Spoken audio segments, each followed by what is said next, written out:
Good morning to all of you. मेरा नाम अंकिता है और मैं आपकी कॉमर्स मेथड की टीचर हूँ।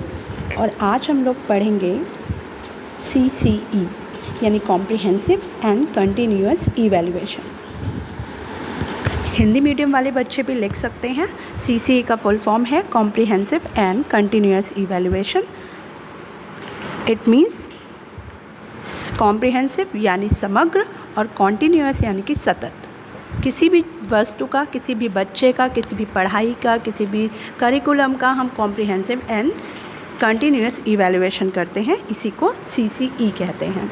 नाउ बात करते हैं कि CCE होता क्या है।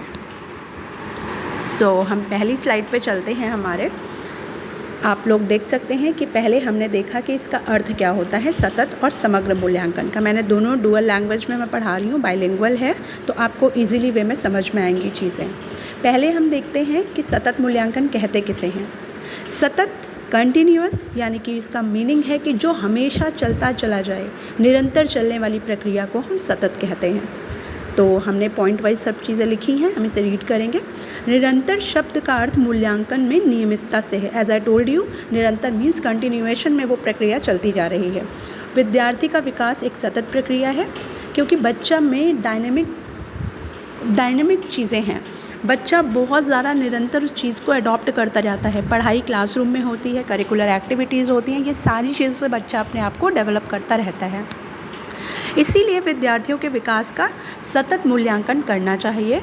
और सतत मूल्यांकन को करने के लिए हमें क्या ज़रूरी है, बच्चे की सारी नीड को फुलफ़िल करना। नीड इन द सेंस हम क्लासरूम एक्टिविटीज़ जो कर रहे हैं उसमें बच्चे की क्या आवश्यकता है, बच्चा कहाँ लैग कर रहा है, हमें उस पर ध्यान देने की ज़रूरत पड़ती है।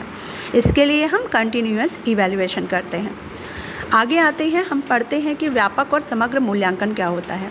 व्यापक जैसा कि इसके नाम से ही समझ में आ रहा है, ब्रॉड वे में कोई भी इवैल्यूएशन करना, यही हमारा व्यापक और समग्र मूल्यांकन है। अगर हम कॉम्प्रिहेंसिव इवैल्यूएशन की बात करते हैं तो इसमें कहा जाता है कि जो क्लासरूम एक्टिविटीज़ हैं और जो को करिकुलर एक्टिविटीज़ हैं, उन दोनों चीज़ों को शामिल किया जाए। यानी शैक्षिक और सह शैक्षणिक दोनों क्षेत्रों में इसका इवैल्यूएशन किया जाता है। आप एक लाइन में इसे डेफिनेशन को लिख सकते हैं। CCE is a process of evaluating the child's development in all the school related activities। क्योंकि हम क्लासरूम एक्टिविटी और को करिकुलर एक्टिविटीज़ दोनों को स्कूल रिलेटेड एक्टिविटीज़ में शामिल करते हैं। तो हमें दोनों चीज़ों में डिफरेंस समझ में आ गया होगा। कंटिन्यूअस इवैल्यूएशन यानी क्लासरूम एक्टिविटीज़ में बच्चा कहाँ दिक्कत कर रहा है, बच्चे को कहाँ प्रॉब्लम जनरेट हो रही है, उस प्रॉब्लम को दूर करने के लिए हम कंटिन्यूअस इवैल्यूएशन करते हैं। और कॉम्प्रिहेंसिव इवैल्यूएशन होता है बच्चे की क्लासरूम एक्टिविटी प्लस उसकी को करिकुलर एक्टिविटीज़, दोनों चीज़ों पर हम इवैल्यूएट करते हैं टाइम पे। ओके, नेक्स्ट मूव ऑन करते हैं एम्स पे। हमारे एम्स क्या होते हैं? तो सबसे पहला एम होता है, ये चाइल्ड के हर एस्पेक्ट पे विचार करता है, हर एस्पेक्ट पे नज़र डालता है। ये देखता है कि बच्चे में क्या क्या संभावनाएं हैं, बच्चे में क्या क्या कमियां हैं, बच्चा कहाँ चीज़ें समझ नहीं पा रहा है, बच्चा कहाँ एसिमिलेट नहीं कर पा रहा है। उस चीज़ों को दूर करने के लिए हम CC करते हैं। आगे, CCE help in minimizing the stress of children. कभी कभी आपने देखा होगा कि बच्चा क्लासरूम में कई प्रॉब्लम से जूझता रहता है बट वो अपनी बातें किसी से कह नहीं पाता है। हम इसके लिए भी CCE करते हैं। CCE हेल्प करता है चाइल्ड की स्ट्रेस को मिनिमाइज़ करने में। बच्चा जो दिमागी तौर पर कोई दिक्कत महसूस कर रहा है, उस दिक्कत को दूर करने के लिए हम CCE की मदद लेते हैं। Third point, make assessment comprehensive and regular. हमें बच्चे का व्यापक और रेगुलर वे में मूल्यांकन करना है, जैसे 1 वीक में, 15 डेज़ में, 6 मंथ में, एक्सेट्रा। नेक्स्ट पॉइंट कहता है, provide space for the teacher for good teaching. हम दोनों तरफ से चलेंगे, हम स्टूडेंट के भी बिहाफ पे बात करेंगे और हम टीचर के भी। तो टीचर को बताया गया है, यहाँ पे टीचर के लिए भी प्रॉपर स्पेस प्रोवाइड करी गई है, क्योंकि अगर वो प्रॉपर स्पेस उसको नहीं मेंटेन करेगा तो वो अच्छी टीचिंग प्रोवाइड नहीं कर पाएगा। और CCE प्रोवाइड करता है टूल, किसके लिए? बच्चे की जो प्रॉब्लम आ रही है उसे डिटेक्ट करने के लिए और उसे करेक्ट करने के लिए। Next point, help to create teaching learning plans for future.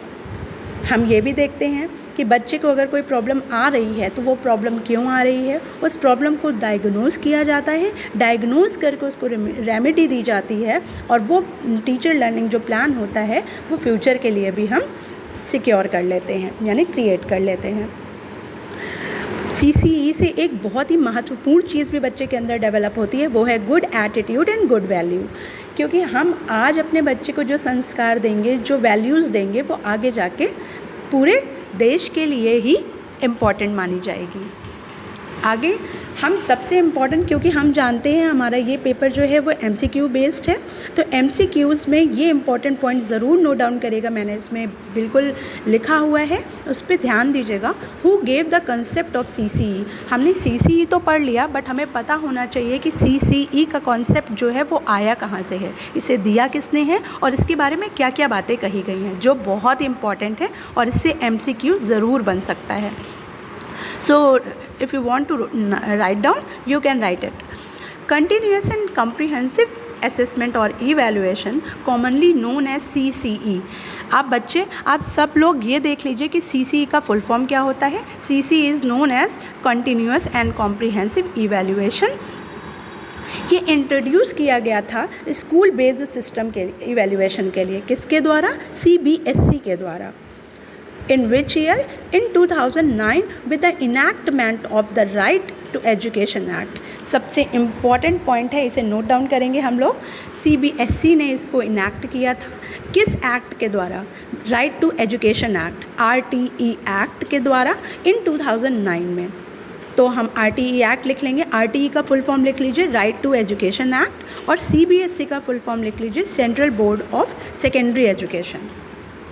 ये बहुत ही इम्पॉर्टेंट पॉइंट था, इससे 2 या 3 MCQs बन सकते हैं। CBSE, it's full name is central board of secondary education, और RTE right to education act, इसी के द्वारा इनैक्ट किया गया था ये इवैल्यूएशन सिस्टम इन 2009। एक और लाइन बहुत ही इम्पॉर्टेंट है, मैंने लाइन कोट की हुई है जिससे आपको इन चीज़ों को समझने में बहुत हेल्प मिलेगी। It promotes a learner friendly environment for the student and teacher cause it focus on the individuals overall development rather than academics. इस लाइन का मतलब ये कह रहा है कि बच्चे के सिर्फ एकेडमिक हम इम्पोर्टेंस पे ध्यान नहीं दे रहे हैं कि बच्चा एकेडमिक्स अच्छा है या नहीं है, हम उसके ओवरऑल एस्पेक्ट पे ध्यान दे रहे हैं, हम उसके ओवरऑल डेवलपमेंट पे ध्यान दे रहे हैं।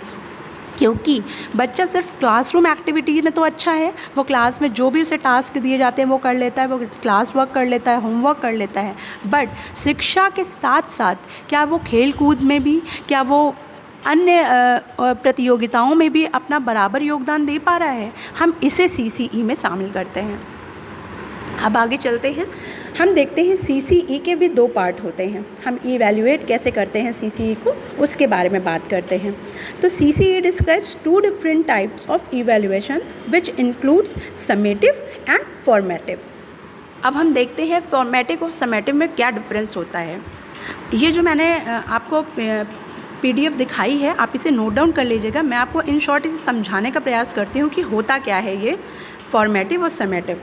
तो फॉर्मेटिव समझिएगा, जैसे कि क्लासरूम टेस्ट होते हैं, ठीक, हमने एक लेसन प्लान पढ़ाया और उस लेसन प्लान को पढ़ाने के बाद हमने आपको उससे कुछ टास्क दिए। मान लीजिए एक चैप्टर पढ़ाया the parrot and the mango, या हम कोई कॉमर्स के चैप्टर की बात कर लेते हैं, हमने मनी पढ़ाया। लाइक मनी में हम मनी की उपयोगिता जानेंगे, मनी कैसे यूज़ होती है, मनी के टाइप्स क्या होते हैं, लाइक पेपर मनी होती है और कॉइन्स होते हैं। ये सारी चीज़ें हम मनी में पढ़ते हैं। आफ्टर 1 वीक टीचर ने बोला कि मैं आप लोगों का एक यूनिट टेस्ट लूँगी उस मनी चैप्टर का, जिससे आपको मैं एनालाइज़ कर पाऊँगी, इवैल्यूएट कर पाऊँगी कि आपने कितना एसिमिलेट किया है उस मनी चैप्टर को। तो उसके लिए मैं कौन सा इवैल्यूएशन करूँगी? मैं फॉर्मेटिव इवैल्यूएशन करूँगी। It's are limited time period evaluation, आप ये कह सकते हैं कि हमें एक टाइम बाउंड करा गया है, उस टाइम के बियॉन्ड हम जो इवैल्यूएशन करते हैं वो फॉर्मेटिव होता है। फॉर्मेटिव इवैल्यूएशन में हम क्या होता है, हम प्रॉब्लम डायग्नोज करते हैं। जैसे हफ्ते में एक दिन हमने टेस्ट लिया, उस टेस्ट को चेक किया, चेक करने पे हमें जो बच्चे में प्रॉब्लम डायग्नोज हुई, हमने उसको डायग्नोज करके उसमें अमेंडमेंट किए। उस अमेंडमेंट करने के बाद हमने दोबारा उनको वो रेमेडी प्रोवाइड करी और फिर से वो चीज़ उन्हें समझाई ईजी एंड प्रॉपर वे में। ये होता है फॉर्मेटिव। अब समेटिव बात करते हैं। What is summative? ये ईयर एंड पे इवैल्यूएशन होता है। कैसे होता है इसके बारे में जानते हैं। जो हम ईयरली एग्ज़ामिनेशन देते हैं, जैसे हमारे जो यूनिवर्सिटी एग्ज़ाम्स पहले होते थे ईयर बेस्ड पे, जो ईयर एंड पे एग्ज़ाम्स होते थे वो हमारे समेटिव असेसमेंट माने जाते हैं।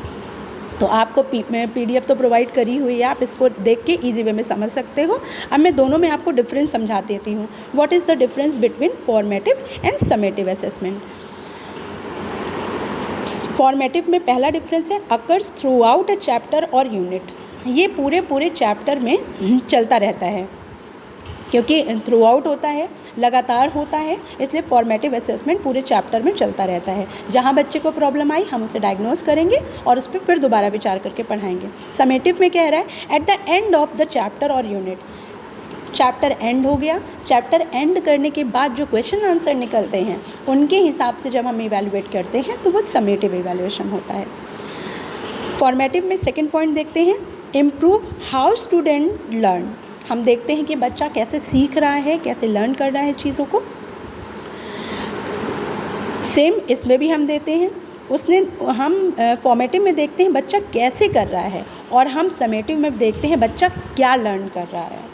दोनों बहुत ही स्मॉल सा गैप है दोनों पॉइंट्स में, तो याद रखिएगा how student learn and what student learn, कैसे कर रहा है और क्या कर रहा है। फॉर्मेटिव जो होता है मैंने बताया आपको, बहुत छोटे यूनिट को बिलोंग करता है, कवर स्मॉल कंटेंट एरियाज़ और कवर कंप्लीट कंटेंट एरियाज़। जैसे हम सिलेबस को मान लेते हैं हमारा समेटिव हो गया और चैप्टर को मान लेते हैं फॉर्मेटिव हो गया।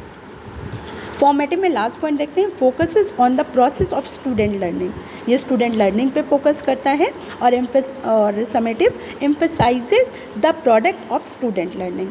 ये स्टूडेंट लर्निंग से जो प्रोडक्ट निकल रहा है फाइनल, इट मीन्स रिजल्ट जो आ रहा है वो समेटिव होता है। आगे आते हैं हम, देखते हैं what is the components of CCE।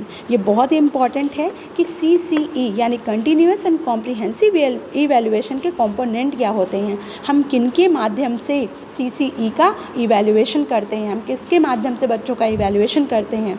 तो सबसे पहला होता है क्विज़ेज़ होते हैं। हम बच्चों के लिए कई तरह के क्विज़ेज़ ऑर्गेनाइज़ करते हैं, उसके हिसाब से बच्चों का इवैल्यूएशन होता है।